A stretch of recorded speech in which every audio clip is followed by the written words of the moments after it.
அப்படிதான் அந்த காட்டையை தன்னோட கண்ட்ரோல்ல வச்சிருக்கும். சிங்கத்துக்கு கூட்டத்தோட இருக்கிறதுக்கும் தெரியும், தனியா இருக்கிறதுக்கும் தெரியும். அப்படியே தனியா வரணும்னு நினைச்சாலும் அஞ்சாம அலட்டிக்காம சும்மா கெத்தா தனியா வந்து அத்தனை பேருக்கும் தண்ணி காட்டும். எப்பவும் எதுலையும் தன்னோட தனித்தன்மையை இழக்கவே இழக்காது. Yes, a lion is always a lion.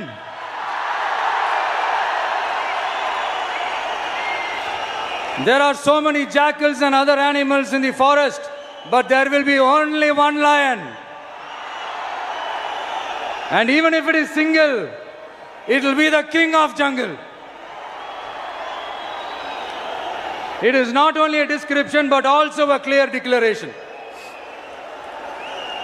சிங்கத்தை பத்தி பேசிட்டு நம்ம சிங்க குட்டிகளையும் சிங்க பெண்களையும் பத்தி நம்ம பேசாம இருக்க முடியுமா? அவங்களே எப்படி நான் மறப்பேன்? அவங்க தான் என்னுடைய உயிராச்சே. என் நெஞ்சில் குடியிருக்கும்.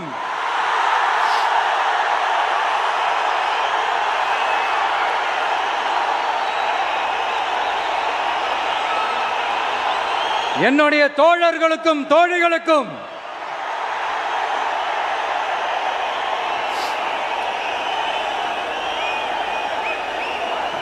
நேர்ல வர முடியாத சூழல்ல வீட்டில் இருந்துகிட்டே நம்மளோட இந்த மாநாட்டில் நேரலை வாயிலாக கலந்துகிட்டு இருக்கிற என்னுடைய அம்மாக்கள், அக்கா தங்கைகள், அண்ணன் தம்பிகள், நண்பர்கள் அனைவருக்கும் என்னோட உயிர் வணக்கம்.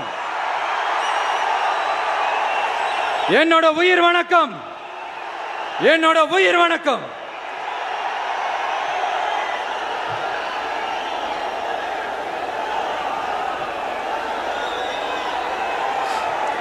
வீரம் விளையும் மாமதுரை மண்ணை வணங்குகிறேன். இந்த மதுரைனாலே உடனே ஞாபகத்துக்கு வரது சீறி பாஞ்சி துள்ளி குதிக்கிற யாருக்கும் அடங்காத காளைகள் விளையாடுற அலங்காநல்லூர் ஜல்லிக்கட்டு தான். நம்ம வைகை ஆறு தான். அழகர் ஆத்துல இறங்குற வைபவம். மதுரை மீனாட்சி அம்மன். இந்த மண்ணோட உண்மையான குணம் உணர்வு பூர்வமான மண் இது. அது மட்டும் இல்ல, இந்த மண்ணில் வாழ்ற மக்களும் அப்படித்தான் உணர்வு பூர்வமான ஆளுங்க. நான் இந்த மண்ணில் கால் எடுத்து வச்ச உடனே ஒரே ஒருத்தரை பத்தி தான் மனசுக்குள்ள ஓடிக்கிட்டே இருந்தது.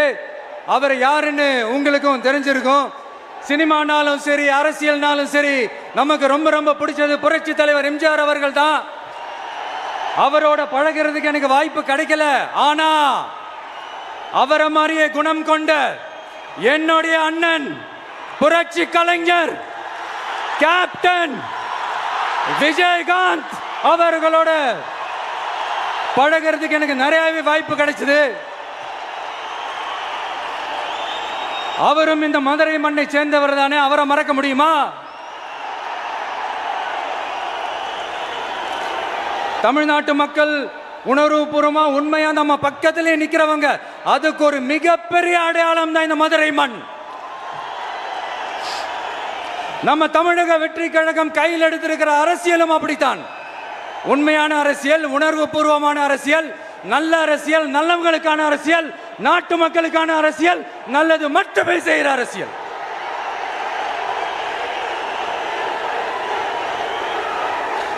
இதோ நம்மளுடைய இந்த இரண்டாவது மாநில மாநாடு வாகை சூடும் வரலாறு திரும்புகிறது.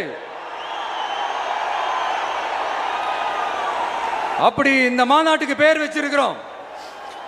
1967 1977 நம்ம தமிழக அரசியல் ஒரு மிகப்பெரிய ஆட்சி அதிகார மாற்றங்கள் ஒண்ணு நடந்துச்சு இல்லையா? அதே மாதிரிதான் அடுத்த வருஷம் 2026 அப்படி ஒரு வரலாறு திரும்ப போகுதுன்னு உறுதியா சொல்றதுக்கான மாநாடு தான் நம்மளோட இந்த இரண்டாவது மாநில மாநாடு. விக்கிரவாண்டி வீசாலையில் நம்மளுடைய ஃபர்ஸ்ட் மாநாடு நடத்தணும், வெற்றி கொள்கை திருவிழா. அதுக்கப்புறமே நீங்க பார்த்துருப்பீங்க, தமிழக அரசியல் அந்த தட்ப வெப்பத்தையே மாத்தினுச்சு. நமக்கு எதிராக எத்தனை குரல்கள். ஆனா உங்களுக்கு தான் நம்மளை பத்தி நல்லா தெரியுமே. எந்த குரலையும் காதலையே போட்டுக்காம மக்களோட குரலை மட்டுமே கேட்டுக்கிட்டு நமக்கு எதிராக வர அத்தனை கூக்குரல்களையும் சின்னதா ஒரு சிரிப்போடவே கடந்து வந்திருக்கிறோம். அது இல்லாம நம்ம மாநாட்டில் ஒலிக்கிற இந்த குரல் இந்த ஒற்றை தமிழ் மகனோட குரல் மட்டுமல்ல, ஒட்டுமொத்த தமிழ்நாட்டு மக்களுடைய குரல். தமிழ்நாட்டில் இருக்கிற ஒவ்வொரு வீட்டில இருந்தும் ஒலிக்கிற குரல், ஒட்டுமொத்த உலகெங்கும் வாழும் ஒவ்வொரு தமிழ் வீட்டிலிருந்தும் எழும் குரல். இந்த சினிமா என்கிற மாபெரும் கலை ஆயுதத்தின் வாயிலாக சாதி, மதம், இனம், பாலினம், மொழி கடந்து இந்த நாட்டின் மூளை முடுக்கெங்கும் ரசிகர்களாக இருந்து தோழர்களாக நம்மோடு பயணிக்க துவங்கியுள்ள அனைவரோடும் இணைந்த ஒவ்வொரு மனிதருக்காகவும் ஒலிக்கிற உரிமை குரல்.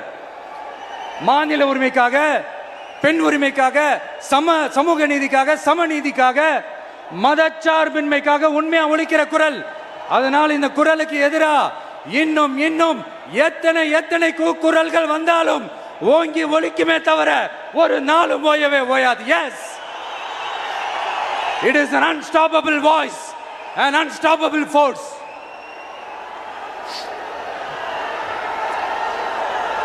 நம்ம அரசியலுக்கு வர்றதுக்கு முன்னாடி அட இவரெல்லாம் வரமாட்டாரியா, அவரே வரல, இவரே வரல, இவருங்க வர போறாரு அப்படின்ட்டு நிறைய பேர் ஜோஷியம் சொன்னாங்க. அப்புறம் நம்ம கட்சியினுடைய பேர் அறிவிச்சதுக்கு அப்புறம் பேரு தானே அறிவிச்சிருக்கிறாரு, மக்கள் கிட்ட பேர் வாங்கணும்ல, அதெல்லாம் முடியாதுன்னாங்க. அப்புறம் ரொம்ப முக்கியமா மாநாடுலாம் எவ்வளோ பெரிய விஷயம், அதெல்லாம் இவர் ஒத்தால எப்படி பண்ண முடியும், சும்மா பக்கத்தில் புஷியானதை வச்சுக்கிட்டு மாநாட்டில் எப்படி நடத்தி காட்ட முடியும், அதெல்லாம் அவங்களால முடியாது. அப்புறம் மழை பெஞ்சு எல்லாத்தையும் எடுத்துரும், ஏன் என் கூட இருக்கிறவங்களே கூட தான் சொன்னாங்க. அதுக்கப்புறம் என்ன நடந்துச்சுன்னு உங்க எல்லாருக்குமே தெரியும். இப்போ புதுசாக ஒன்று சொல்ல ஆரம்பிச்சிருக்கிறாங்க. அது என்னடானா, ஆட்சியை பிடிக்கிறதெல்லாம் அவ்வளோ ஈஸி இல்லை இல்லையா. இப்போ அதெல்லாம் விட்டாங்க, இப்போ இங்கே வந்துட்டாங்க. இவர் நேராக ஷூட்டிங்லேருந்து வருவாராம், வந்து ஆட்சியை பிடிப்பாராம். அது எப்படி இவராலே முடியும், அவராலே முடியல, இவராலே முடியல, அவருக்கு அத்தனை வருஷம் ஆச்சு, இவராலே எப்படி முடியும்ட்டு ஒரு பக்கம். இன்னொரு பக்கம் கூட்டம்லாம் ஓகே தான், அது எப்படி ஓட்டா மாறும் அப்படின்றது இன்னொரு பக்கம். இப்படி கதை, திரைக்கதை, வசனம், இயக்கம், பாடல்கள்,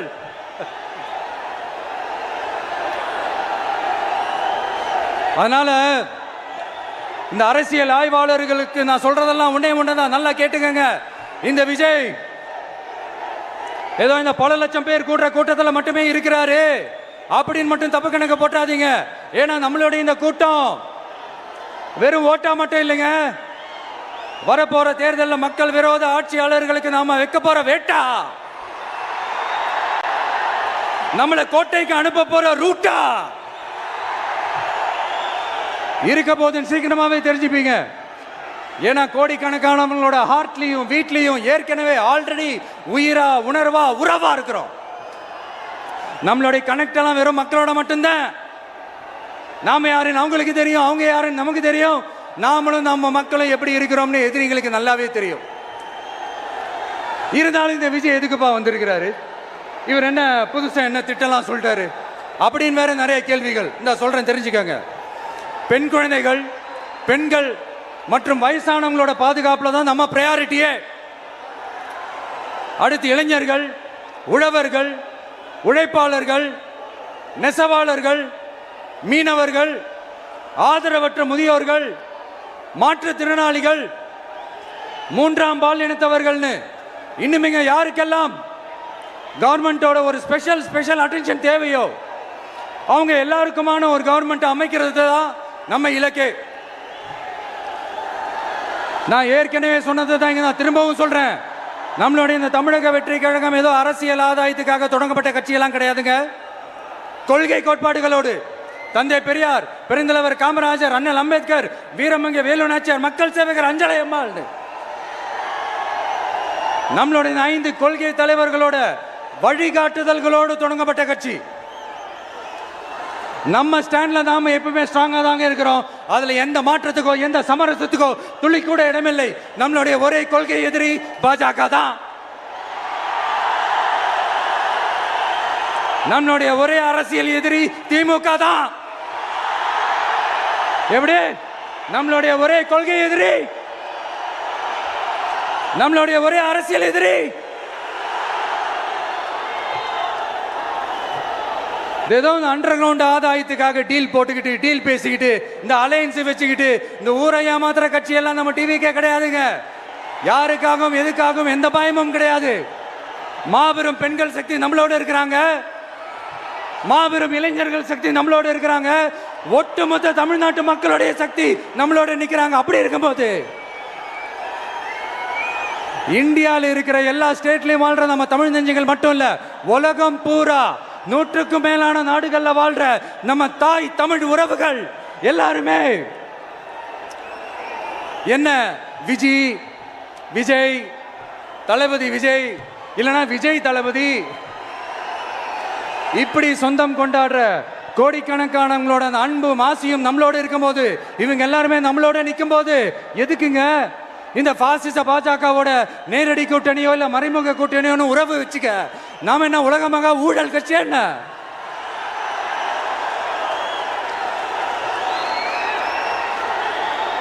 நம்மளை பத்தி சின்னதா ஒரு உண்மை ஒண்ணு சொல்லலாமா? என்னடா இவர் வாயால இப்படி சொல்றாருன்ட்டு யாரும் தவறா நினைச்சுக்க வேணாம். ஏன்னா இது ஒரு விதத்துல ஒரு ஃபேக்டும் கூட, அதனாலதான் நான் சொல்லணும்னு ஆசைப்படுறேன். நம்ம யார் தெரியும்ல? நாம எல்லாருமே சொல்றேன், நாம யார் தெரியும்ல? இந்தியாவின் மாபெரும் மக்கள் சக்தி கொண்ட ஒரு மகத்தான வெகுஜன மக்கள் படை.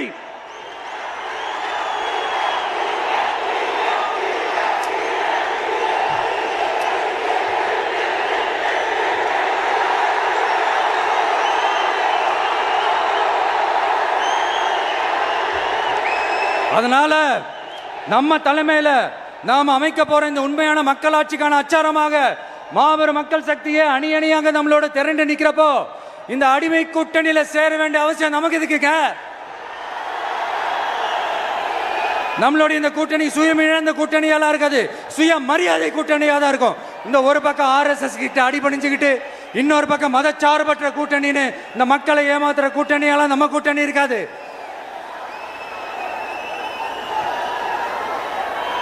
நான் இப்பவும் சொல்றேன், நம்மளை நம்பி வர்றவங்களுக்கு ஆட்சியிலும் அதிகாரத்திலும் உறுதியாக பங்களிப்பு செய்யப்படும். உடனே இந்த கேள்விகள்லாம் வரும். அப்ப யாரு கூட்டணி, யாரு வரா, யாரு போறா, இந்த கேள்விகள்லாம் வரும். இந்த கேள்விகளுக்கெல்லாம் ஒரே ஒரு பதில் தான், சஸ்பென்ஸ்ல சஞ்சாரம் செய்யுங்க. ஆனா ஒண்ணு, 2026ல 2 பேருக்கு நடுவுல தான் போட்டியே. ஒன்னு TVK, இன்னொன்னு DMK. இந்த போட்டி எப்படி இருக்க போதுன்னா, இந்த அலையன்ஸை வச்சு எப்படியாவது நம்ம தப்பிச்சிடலாம். என்ன இந்த பழைய இந்த மேத்தமேட்டிக்ஸ் அரித்மேட்டிக்ஸ் இதெல்லாம் வச்சு எப்படியாவது நம்ம தப்பிச்சிடலாம் அப்படின்னு நினைக்கிறவங்களோட அந்த கனவு ஒரு நாளும் மைப்படாது. சரி, இப்ப நம்ம வேற ஒரு ஏரியாவுக்கு ஒன்று வருவோம். எதிர்காலம் வரும், என் கடமை வரும், இந்த கூட்டத்தின் ஆட்டத்தை ஒழிப்பேன்.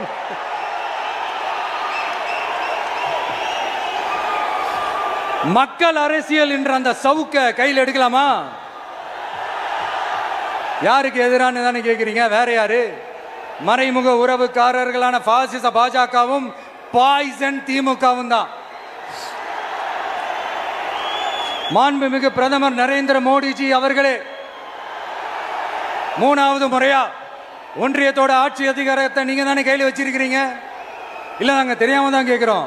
நீங்க ஆட்சிக்கு வந்தது ஒட்டுமொத்த மக்களுக்கும் நல்லது செய்யவா, இல்ல நம்மளுடைய இந்த இஸ்லாமிய நண்பர்களுக்கும் இஸ்லாமிய தோழர்களுக்கும் எதிராக சதி செய்யவா?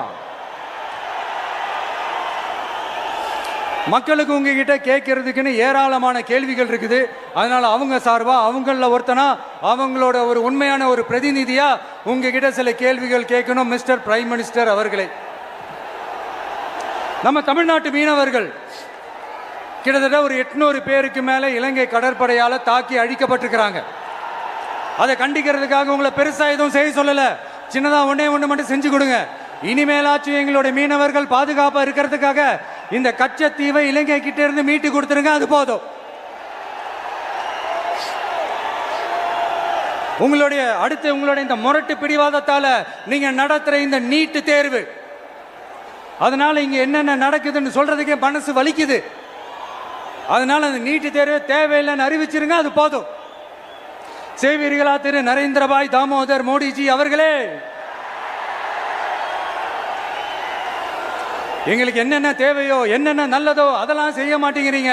ஆனா ஆட்சி அதிகாரத்தை மட்டும் கையில வச்சுக்கிட்டு மக்களை ஏமாத்த நேரடியாக ஒரு பாசிச பாஜக அடிமை கூட்டணி ஒண்ணு. அடுத்து உங்களோட இந்த மைனாரிட்டி ஆட்சியை ஓட்டுறதுக்காக மறைமுகமாக RSS அடிமை குடும்பம்னு இன்னொரு கூட்டணி. இப்படி மக்கள் சக்தியே இல்லாத இந்த ஊழல் கட்சிகளை மிரட்டி அடிபணிய வச்சு 2029 வரைக்கும் சொகுசு பயணம் போயிடலாம்னு திட்டம் தீட்டி வச்சிருக்கிறீங்க. அதானே ஜி? என்ன ஜி? ஒண்ணு மட்டும் சொல்றேன், தெரிஞ்சுக்கங்க. என்னதான் நீங்க இந்த நேரடி மறைமுக கூட்டணி குட்டிகரணம் போட்டாலும் தாமரை இலையில தண்ணியே ஒட்டாது. தமிழக மக்கள் மட்டும் எப்படி ஒட்டுவாங்க?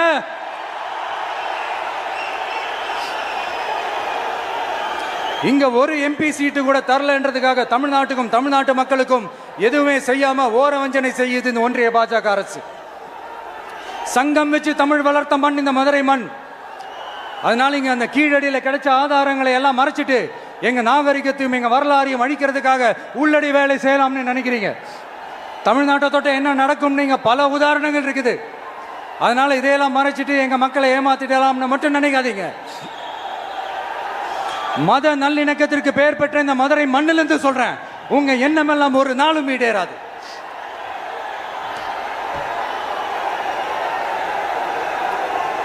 எம்ஜிஆர்னா யார் தெரியும்ல? அவர் மாஸ்னா என்னன்னு தெரியும்ல? அவர் உயிரோடு இருக்கிற வரைக்கும் அந்த சிஎம் சீட்டை பத்தி ஒருத்தராலையும் நினைச்சு கூட பார்க்க முடியல, கனவு கூட காண முடியல. எப்படியாவது அந்த சிஎம் சீட்டை என்கிட்ட கொடுத்துருங்க, என் நண்பர் எம்ஜிஆர் திரும்ப வந்ததுக்கு அப்புறம் நான் திருப்பி கொடுத்துட்றேன்னு தன்னோட எதிரியை கூட மக்கள் கிட்ட கெஞ்ச வச்சவர் எம்ஜிஆர். எப்படி கெஞ்ச வச்சவர்? அதனால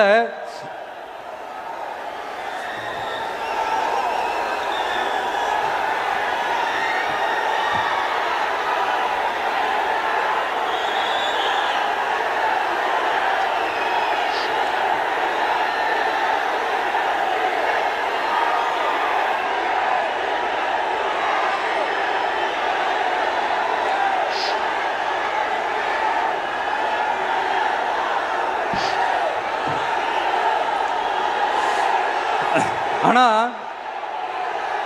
இப்போ அவர் ஆரம்பிச்ச அந்த கட்சியை, எம்ஜிஆர் அவர்கள் ஆரம்பிச்ச அந்த கட்சியை கட்டி காக்கிறது யாரு? இன்னைக்கு அந்த கட்சி எப்படி இருக்குது அதை நான் சொல்லிதான் உங்களுக்கு தெரியணுமா? அப்பாவி தொண்டர்கள் அதை வெளியில சொல்ல முடியாம வேதனையில தவிக்கிறாங்க.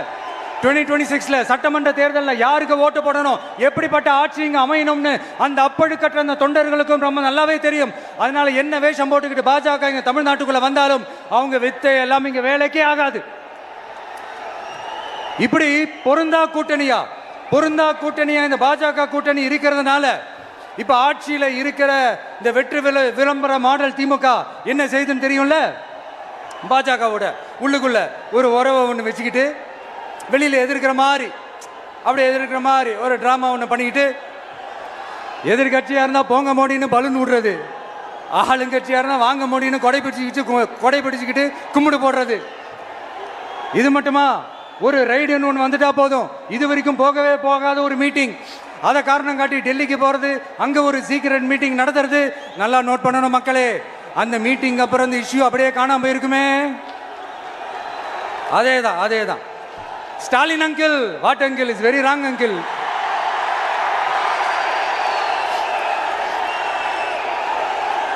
இப்படி தமிழ்நாட்டில் இப்ப நடக்கிற இந்த ஆட்சியினுடைய லட்சணத்தை பார்த்துக்கிட்டு நாம எப்படி சும்மா இருக்க முடியும்?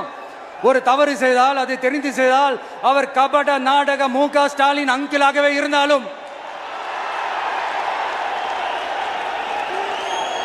அங்கிள் உங்களுக்கு மனசாட்சின்னு ஒன்று இருந்துச்சுன்னா நாங்க கேட்கிற கேள்விகளுக்கு மட்டும் கொஞ்சம் பதில் சொல்லுங்க அங்கிள். நீங்க நடத்துற இந்த ஆட்சியில நேர்மை இருக்கா, நியாயம் இருக்கா, ஊழல் இல்லாம இருக்கா, சட்டம் ஒழுங்கு சரியா இருக்கா, பெண்களுக்கு பாதுகாப்பு இருக்கா, பொதுமக்களுக்கு பாதுகாப்பு இருக்கா, இயற்கை வளங்களுக்கு பாதுகாப்பு இருக்கா? சொல்லுங்க மை டியர் அங்கிள், சொல்லுங்க. டாஸ்மாக்ல மட்டுமே இது வரைக்கும் 1000 கோடிக்கு மேல ஊழல்னு சொல்றாங்க. அதுல மட்டுமா தப்பு நடக்குது? வேற எதுல தான் நடக்கல? உலகத்திலே மிஸ்டர் கிளீன் ரெக்கார்ட்ஸ் எல்லாம் உங்களுக்கும் உங்க கூட இருக்கிறவங்களுக்கும் மட்டும்தான் அங்கிள் கொடுக்கணும். இதை பார்த்து வாயே இல்லாத ஊரு கூட வயிறு வலிக்கு சிரிக்குது. பெண்களுக்கு 1000 ரூபாய் கொடுத்துட்டீங்கன்னா போதுமா அங்கிள்? அப்படியே அது மூடி மறைச்சிடலான்னு பாக்குறீங்களா? படிக்கிற இடத்துல, வேலைக்கு போற இடத்துல, வெளியில போற இடத்துலன்னு அவங்களுக்கு பாதுகாப்பே இல்லைன்னு ஒட்டுமொத்த பெண்களும் கதறாங்க. அந்த கதறல் சத்தம் ஏதாவது உங்க காதுல கேக்குதா அங்கிள்? இதுல வேற உங்க அப்பான்னு கூப்பிடுறாங்கன்னு வேற சொல்றீங்க. What is this uncle? Is very very wrong uncle, is very very wrong. பெண்களுக்கு மட்டுமா பொய் வாக்குறுதி கொடுத்து ஏமாத்துறீங்க? அரசு ஊழியர்கள், ஆசிரியர்களை ஏமாத்துறீங்க, விவசாயிகளை ஏமாத்துறீங்க, பரந்தூர்ல பாதிப்பே வராதுன்னு சொல்லி ஏமாத்துறீங்க, மீனவர்களை ஏமாத்துறீங்க, போதைப் பொருள் கலாச்சாரத்தை ஒழிக்காம ஏமாத்துறீங்க. ஐயோ ஐயோ ஐயோ, very very first uncle, very very first. எப்படி கேட்டாலும் இவங்க கிட்ட இருந்து எந்த பதிலும் வரப்போறதில்லை. ஏன்னா இருந்தா தானே. இப்ப ஆட்சியில இருக்கிற நம்மளுடைய அங்கிள் பதில் சொல்றது இருக்கட்டும். மக்களை நீங்க சொல்லுங்க, நீங்க உண்மையை சொல்லுங்க. செய்வோம் செய்வோம் செய்வோம் செய்வோம்னு சொன்னாங்களே, சொன்னதெல்லாம் செஞ்சாங்களா? உங்களை தான் கேட்கிறேன், சொன்னதெல்லாம் செஞ்சாங்களா? சத்தமா சத்தமா மை டியர் அங்கிள், கேக்குதா? மக்களோட சத்தம் கேக்குதா? இது வெறும் சாதாரணமான முழக்கம் தான். கூடிய சீக்கிரம் மக்களை போய் சந்திக்க போறேன், அவங்களோட மனசு விட்டு பேச போறேன். அதுக்கப்புறம் இந்த சாதாரணமான முழக்கம் இடி முழக்கமா மாறும். அத்தோட நிக்காது. அந்த இடி முழக்கம் தமிழ்நாட்டோட போர் முழக்கமா மாறும். அந்த போர் முழக்கம் உங்களை ஒரு நிமிஷம் கூட தூங்க விடாது. நடக்குதா இல்லையான்னு பாருங்க. என்னடா இவன் இவ்வளவு ஸ்ட்ராங்கா சொல்றானேன்னு பாக்குறீங்களா? எல்லாரும் கட்சி ஆரம்பிச்சதுக்கு அப்புறம் தான் ஒவ்வொரு வீட்டுக்குள்ளேயும் போறதுக்கு ட்ரை பண்ணுவாங்க. ஆனா நாங்க அப்படி இல்லை. ஒவ்வொரு வீட்டுக்குள்ளேயும் போனதுக்கு அப்புறம் தான் கட்சியாவே ஆரம்பிச்சிருக்கிறோம்.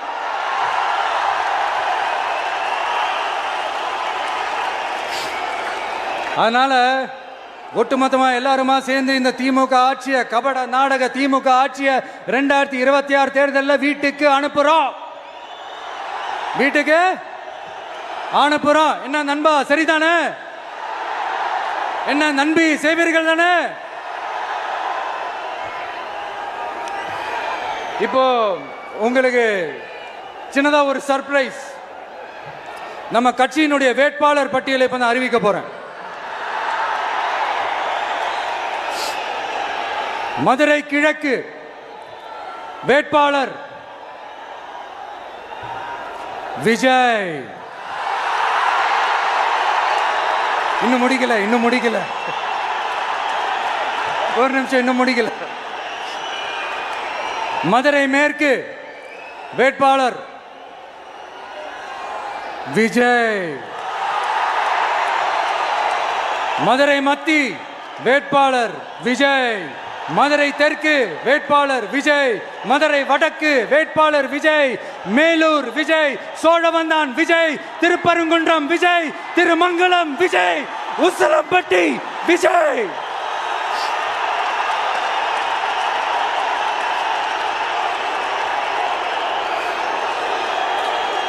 என்னடா எல்லா தொகுதியிலையும் ஒரே வேட்பாளர்னு பாக்குறீங்களா?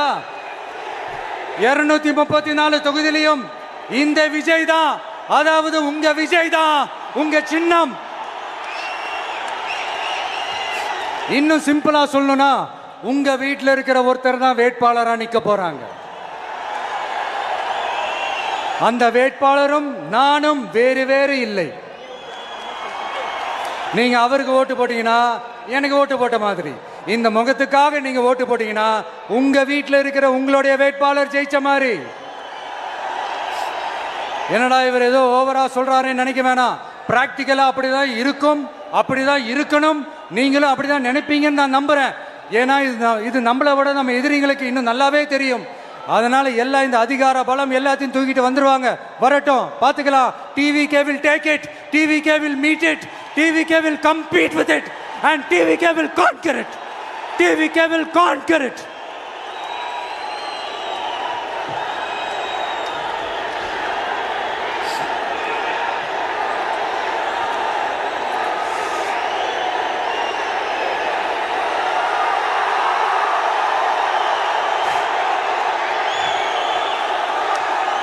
இந்த நேரத்தில் நம்ம மனசில் இருக்கிறத மக்கள்கிட்ட சொல்லி ஆகணும். தூத்துக்குடி ஸ்னோலினோட அம்மா என்ன அவங்களோட தம்பி, இன்னும் அவங்க பொண்ணுக்கு நான் தாய் மாமன்னு சொன்னாங்க. அந்த அக்காவோட குழந்தைக்கு மட்டும் இல்லைங்க, என்ன அண்ணனா தம்பியா நினைக்கிற தமிழ்நாட்டில் இருக்கிற என்னோட எல்லா சகோதரிகளின் குழந்தைகளுக்கும் நான் இன்னைக்கு மட்டும் இல்ல, என்னைக்குமே ஒரு தாய் மாமனா தான் இருப்பேன். நீங்க எல்லாரும் என்னுடைய ரத்த உறவு, கூட பிறந்த பொறுப்பு. என் வீட்டு ரேஷன் கார்டில் வேணா உங்க பேர் இல்லாம இருக்கலாம், உங்க வீட்டு ரேஷன் கார்டில் வேணா என் பேர் இல்லாம இருக்கலாம். ஆனா நாம் எல்லாரும் ஒண்ணுதான், உறவு தான். நமக்கு இடையே எந்த அரசியலும் உள்ள நுழையவே முடியாது. என்கிட்ட இருந்து உங்களையும் உங்ககிட்ட இருந்து என்னையும் எந்த சக்தியாலும் பிரிக்கவே முடியாது.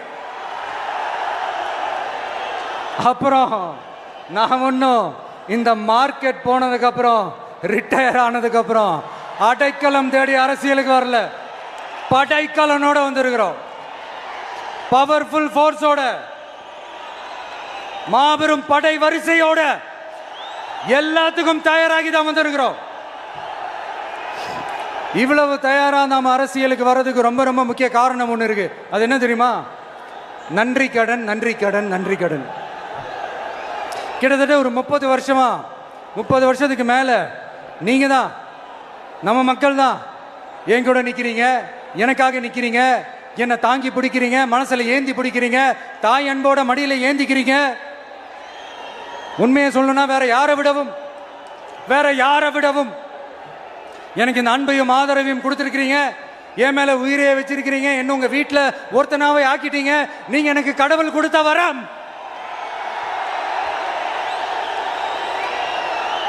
உலகம் பூரா நமக்காக நம்ம கூட நிக்கிற நம்ம மக்களை நான் எப்படி மறப்பேன்?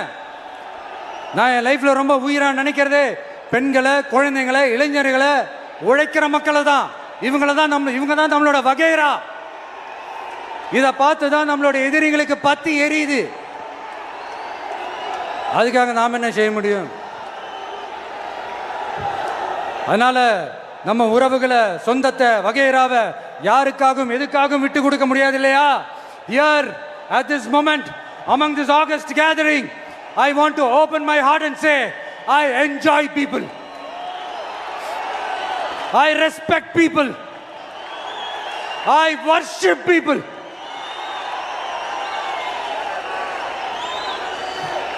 சரிப்பா, இவ்வளவு செஞ்ச நம்ம மக்களுக்கு நன்றி கடனா உன்னால முழுமையா செலுத்த முடியுமான்னு கேட்டா சத்தியமா சொல்றேன், என்னால முடியாதுதான்.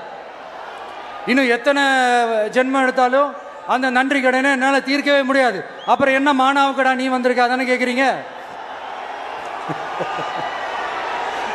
மைண்ட் வாய்ஸ் கேட்ட மாதிரி இருந்தது.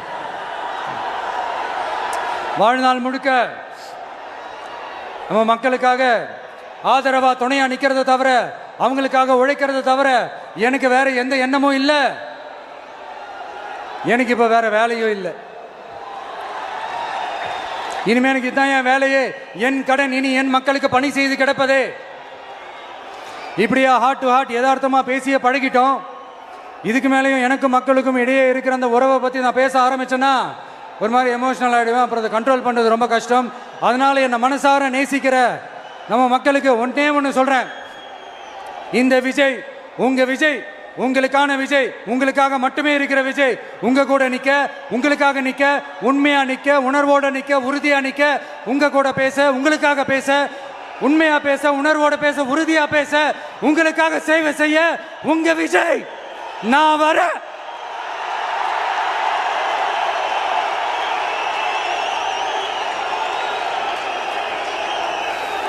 சொல்லல முக்கியம், செயல் செயல் செயல் தான் முக்கியம்.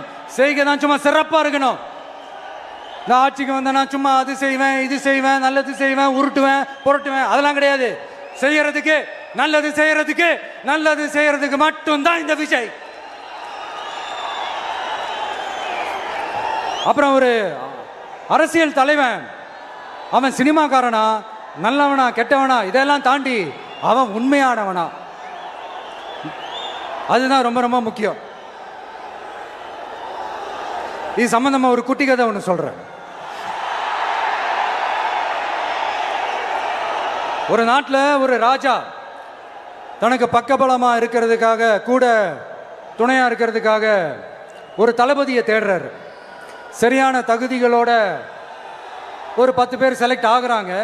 ஆனால் அதில் ஒருத்தர் மட்டும் தான் செலக்ட் பண்ணணும். அதனால் அந்த ராஜா என்ன பண்ணுறாருன்னா ஒரு டெஸ்ட் வைக்கிறார். அந்த 10 பேர் கையிலையும் விதை நெல்லை கொடுத்து இதை நல்லா வளர்த்து கொண்டு வாங்க, ஒரு 3 மாதம் கழிச்சு வாங்கன்னு சொல்லி அனுப்பி வச்சிடுறாரு. 3 மாதம் கழிச்சு வரும்போது அதில் ஒருத்தர் ஆள் உயரத்துக்கு வளர்த்துருந்தாரு, ஒருத்தர் தோல் உயரத்துக்கு வளர்த்துருந்தாரு. அதில் ஒரு 9 பேரும் நல்லா வளர்த்து கொண்டு வந்திருந்தாங்க. ஒருத்தர் மட்டும் வெறும் தொட்டியோடவே வந்தார்.